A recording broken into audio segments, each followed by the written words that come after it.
दोस्तों, आज मैं आपको चींटी और कबूतर की कहानी सुनाने जा रहा हूँ। तपती दोपहरी में प्यास से बेहाल एक छोटी सी चींटी पानी की तलाश में भटक रही थी। बहुत देर भटकने के बाद उसे एक नदी दिखाई पड़ी और वो खुश होकर नदी की ओर बढ़ने लगी।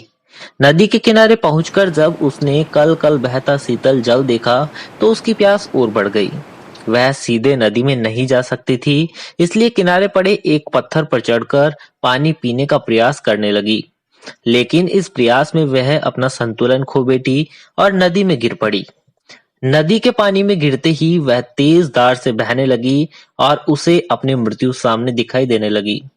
तभी कहीं से एक पत्ता उसके सामने आकर गिरा और किसी तरह वह उस पत्ते पे चढ़ गई। वह पत्ता नदी किनारे स्थित एक पेड़ पे बैठे कबूतर ने फेंका था, और जिसने चिट्टी को पानी में गिरते हुए देख लिया और उसके प्राण बचाना चाहता था। पत्ते के साथ बहते हुए चींटी किनारे पे तो आ गई और खुद सूखी भूमि पर पहुंच गई।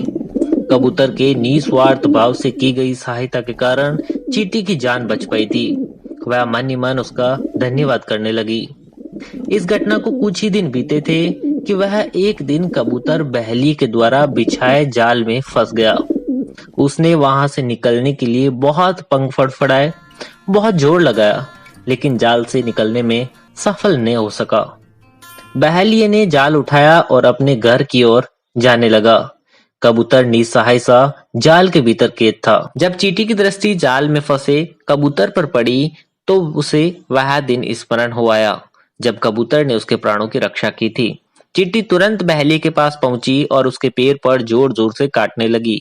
बहेलिया दर्द से छटपटाने लगा। जाल पर से उसकी पकड़ ढीली पड़ गई और जाल जमीन पर जा गिरा।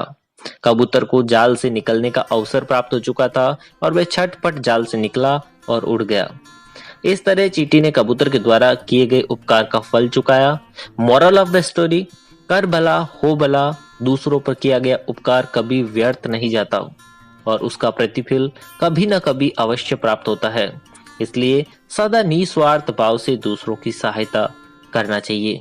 दोस्तों, अगर आप हमारे YouTube चैनल पर नए हैं तो चैनल को सब्सक्राइब करके बेल आइकन को प्रेस करना बिल्कुल मत भूलिए,